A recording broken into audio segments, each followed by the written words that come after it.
Hey all, I'm Cullen Haynes and welcome to Law Live. Got a very special guest to bring on the show next. Been a lawyer for 6 years, a consultant for 5, and we are going to be covering all things financial literacy for those in the legal profession and business. Could you please make very welcome my good friend Emily Cubbins from Maestro BD. How are you, Emily? What's happening in the realm of Melbourne today? What's the go? Oh, I'm really good. We've actually had some sunshine, so happy days for us in July. I know. Well, you need the sunshine. Last time I was in Melbourne about 2 weeks ago, it was blistering cold. My goodness. So we're not used to it here in Sydney. Yeah, definitely. I overdressed yesterday and I was wearing my boots and my jacket and the sun came out. So, yes, it was a little bit different for me. Oh, that's good. That's good. And I want to remind everyone, because we are live, it's a bit different to other things where you see videos on LinkedIn. So it's now 5:20 Australia Eastern Standard Time. If you've got any questions for this powerhouse, Emily, put them in the comments. YouTube, LinkedIn, Facebook, we're raring to go. But what has been happening in your world, Emily? What's, I guess, the sentiment in the market right now? Well, obviously financial fear. Some people need to be worried and some people don't. And we're working with a lot of law firms to show them that they actually don't. A lot of the legal profession is not market sensitive. Family law and criminal law and a range of different other areas are very much business as usual. Okay. They're also providing a lot of support to people who are struggling. So them keeping their businesses in the best possible condition is critical at the moment. Yes. And are you finding that it's a certain type of firm that reaches out to you, a certain type of size, or it kind of runs the gamut in terms of who you're looking after right now? Yeah, so there's 2 different types that we will generally help. So a lot of people are fantastic lawyers and then they're like, don't worry, I'll just go and run my own business. So in they go and then they're like, oh, business ownership is a completely different skill. I didn't realize I'd have to do all of this. I don't have time for that.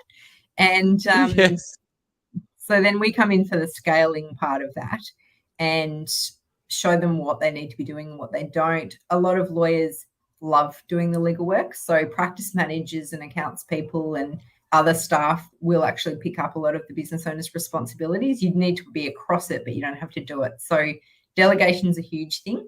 And then sometimes we go into some sort of larger SME practices. They've been running for a lot longer. It's just that there's a bit of stagnation. So maybe the business owner's doing too much. Maybe they're doing not enough. Maybe there's not really someone focusing on sales. So cash flow is a bit of a problem. Money in, money out in a law firm is always a battle. So we do a lot of work with business owners to make sure they know what's going on. Yeah. And do you ever use the dirty S word, sales word, when you're talking to law firms? Because I know historically they don't go hand in hand and most lawyers are allergic to that word. No, they don't do sales. We call it business development and all kinds of other things that are fun. Oh, yes, absolutely. BD is the buzzword du jour, as it were. And talking about fun, this is a nice question. How would you explain your role in what you do day in and day out using just film titles? Just film titles. All right. Well, as good as it gets is probably the first one. Great expectations is probably the second one. Because sometimes I go into the business to be the bad cop, but that's good. Sometimes the business owner will need to bring me in to do some things and support some people that they don't really want to do, which is great. And I enjoy that because I can build some awesome relationships. And sometimes it's just a free fall. The good thing about that is you get an amazing outcome that you never thought you were going to get. And one of my clients said the other day, oh, we're 5 years ahead of where we would have been. And I was like, yeah, we took a lot of risks last year, didn't we? Look at us. So, yeah. Isn't that awesome when they can say things like that? You made a tangible difference and like a major impact. That's excellent. Yeah, it's always the business owners who are prepared to just roll up the sleeves. Right, let's get it happening. So that's the most fun I have, I reckon.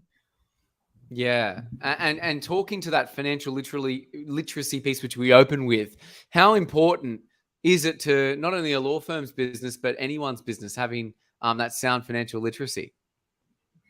Yeah, so we sort of have looked at a lot of even 7-figure businesses and they're not not quite abreast of the numbers. A lot of money's coming in, a lot of money's going out, but we open the P&L and I'm explaining things, and it's not a familiar thing. So the more I can show business owners how it's working, the less that they can stress, because there's a lot of business owners stressing due to not quite understanding how the numbers work.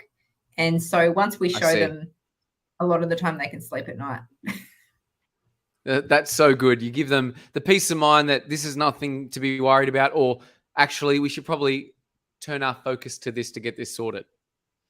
Yeah. And what we catch up with our clients every week, so we know exactly what's going on. And sometimes, 4 weeks of planning and organization and focus will get them into the outcome they're looking for anyway. Fantastic. What's a good barometer or gauge that someone should use to see if they are across it or not? Would it be to engage Maestro BD, or is there a way they can go, I probably don't have a good bearing on what is going on in my practice at the moment? Yeah, so a lot of successful business owners will not be able to explain their P&L to me. And so if I open the P&L or the balance sheet and you can't explain what's going on, then they're not quite abreast of where they need to be. Now, it's very common. Huge amount of very successful business owners are not quite on top of it. They just look at the bottom and go, profit or no profit. Sometimes they took the money out and that was okay because it's actually shown somewhere else. So that little bit of an in-depth conversation about where their money is, where their cash is, and how it's coming in and out of the business. We use a system called Fathom that will hook up to your Xero, MyOb, QuickBooks, whatever you use, and it'll actually show you how you're tracking, and it allows business owners to have all the data right in front of them in a really easy way to understand and, not be stressed. Okay, Fathom is the name of that program. Get on it. It definitely helps the businesses you're dealing with day in and day out, Emily. Yeah, definitely. Fantastic. Any tidbits or hacks that anyone tuning in right now can use, and business owners and law firms can use to improve not only their financial literacy, but understanding? Do they need to engage and sit with their accountant more, or have them explain it better? Because obviously being a business owner myself, I only learned that by actually sitting down and talking with my accountant and actually going, what do the figures actually mean? What is going into these numbers, and being across it? I don't know. I don't know if there's a silver bullet question or outsourcing someone to do that for them. Yeah, I think there's a lot of relationships a business owner needs to have. So accountant, critical. Now, your accountant's going to be making sure that you're compliant with the ATO before they do anything else. Some accountants will do advisory work. Some accountants won't. So don't rely on your accountant to tell you from the AEST, because that actually might not be the role that they're playing. It's not traditionally what they do. You've obviously got your bookkeeper or your accounts person in the office, making sure that they're abreast with what you want and part of the plan. Then, your own financial advisor, and understanding what your personal goal is, because your business is a vehicle. It's not who you are as a person. And a lot of people are very attached to their businesses. Separate it and look at like an asset, and then it'll become more profitable because you won't be so attached to it. And then a business consultant, or you'll pay your accountant for advisory, or whoever's going to do it. But I think those 4 relationships are really critical, and knowing how they sort of work and interact, and delegate as much as you can. Opening up the P&L doesn't mean that you have to do it all. You just have to know what it means, because that's how you can create growth. So, I think just being ahead of that, you'll be ahead of most business owners. Makes sense. And on the note of financial planners, I would say a quick shout out to Josh Pennell, who originally introduced us back in the day, and he's a bit of a legend with his own book, What Parents Want. So if you're not connected, not only with Emily, but Josh, be sure to connect with him, because he's a bit of a mover and shaker. Yeah, we love Josh. He's a business owner himself, and he's also been through a lot of things in his life. So huge depth of knowledge, and definitely worth talking to. Definitely. Is there any passion projects that you're open to share with us that you're working on right now, Emily? I build networking groups for small business owners. So currently building one on a Thursday morning, and we get a whole bunch of new and existing business owners together so they can build some revenue. So that's probably my favorite at the moment on a business level. On a personal level, I've triathlete, so I'm just recovering from an injury and getting ready for the Noosa Triathlon in November because that's a big party. So yeah, a little bit Oh, there going you on go. So I Well see you done. like running. I love the running. Like I used to do a bit of triathlons in high school, but I wasn't very good. I was okay at the swim, horrible at the bike race, but the run is where I finished strong. So it kind of was like a sort of thing. But now I'm just into the running. Which do you most prefer, the run, the swim, or the cycle? Well, I actually really like the cycle. However, I've got a bit of a thing now with the swimming. I like the sauna and the spa and the whole process. So going to the pool's really fun now. And I quite like going swimming in Melbourne, cold plunging in the bay. So I've integrated a bit of my swimming and probably started to enjoy it more just because there's a lot of things you can do around it. Yeah, definitely. I love a bit of Wim Hof cold plunging in the morning and in the evening as well. It's definitely something people should be incorporating more of, let me tell you. Yeah, definitely. Wakes you up. It definitely does. It definitely does. And cold showers as well, if anyone hasn't gotten onto that. That's a different experience too. What would you like to see changing it up a little bit? If there's one thing you could see change in law firms or law in general from working with your clients, what would it be? Culture and a lack of burnout. I think this whole 6-minute billing increment thing and this whole lawyers working too hard and all of that, I think there's a shift. I think that we really need lawyers, and a lot of the time they're drinking and doing all kinds of things to deal with their stress because it's actually an extremely stressful role. And the more that we can support lawyers and help them serve the community more, I think there's a huge amount of work to be done. I feel like accountants and other professions have moved forward in the world a little bit more, whereas lawyers, we're a little bit stuck. A lot of things need to be written on paper still, and they're not electronic. And yeah, we're still struggling in the legal profession, I think. No, it's some cogent insights that you make. Anything you've taken from your work as a lawyer that's really helped you in obviously the consulting space in BD? Because traditionally, like a lawyer is not very BD focused, as it were. They're more technically focused. So I'd love to know what you've taken from life as a lawyer. Yeah, so when I was a commercial lawyer, I learned that relationships were absolutely everything. And once I learned that, I could do anything I wanted. And a lot of lawyers I've worked with, they're like, oh, I don't do sales. Sales is terrible. And what I tell them is you don't have to do sales. You have to help people. So don't worry about selling. Worry about working out who your clients are and what they need and how you can support them through their, let's say family lawyers do an amazing job in supporting people through probably the toughest time in their life.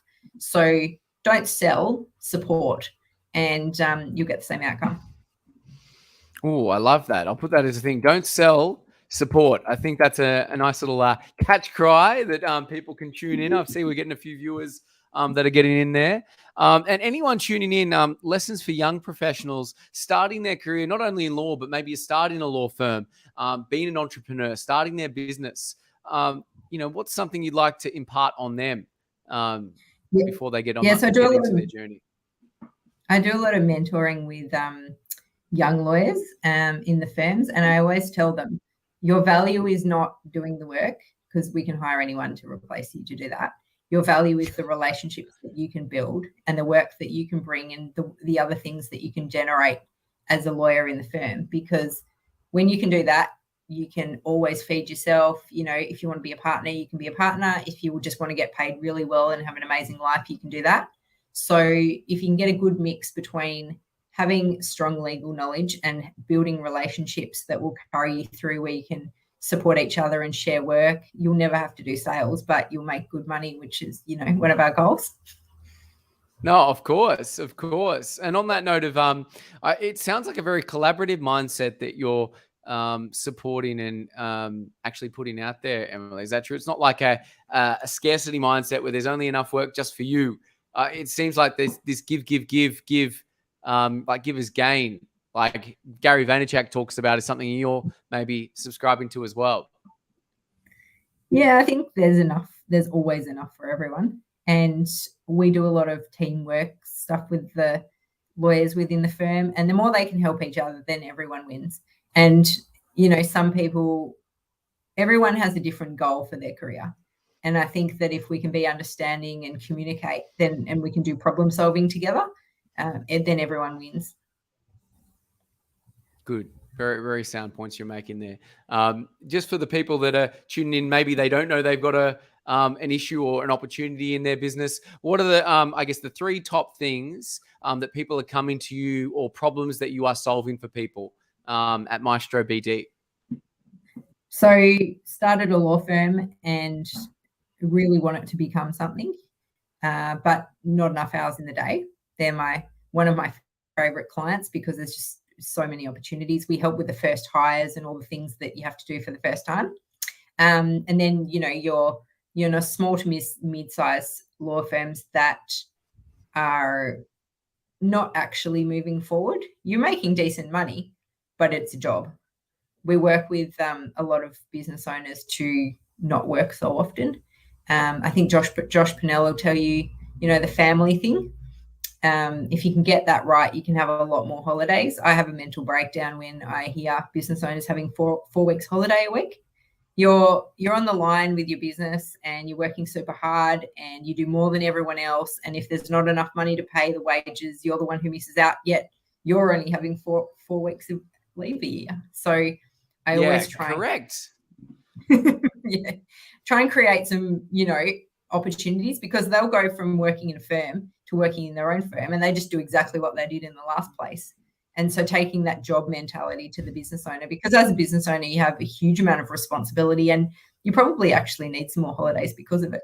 So we work a little bit with that. And then general financial literacy, that's my favorite thing. And I'm going to change the world doing that, because I want to make sure everyone understands their finances. I didn't learn anything at school around my financial situation. My parents didn't teach me a huge amount either. So I've had to learn and hire consultants and get to a point where I even know what's going on. For the first year of my business, I don't think I was abreast of my P&L. And so every time, particularly, you know, with females, I think there's a little bit of a lack of confidence there. So actually opening everything up, understanding it, because once you know and understand, it can't hurt you anymore.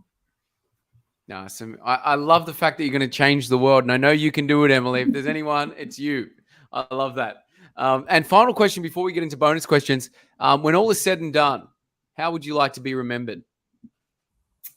For changing the world with financial literacy and having people understand there you go. what they're doing with their money. Fantastic. Sorry. And you're already doing that. That's all right. That's all right.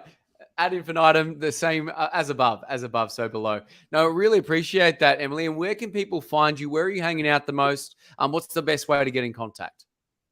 Yeah, so there's obviously LinkedIn, Emily Cubbins, and there's also on a sheet on our website, www.maestrobd.com.au, or send me an email, emily@maestrobd.com.au. We have a 60-minute free workshop that we can run for any business owners who just want to answer some questions, no obligation. Sometimes you just want to know where you're at. And we're very committed to making that happen for people.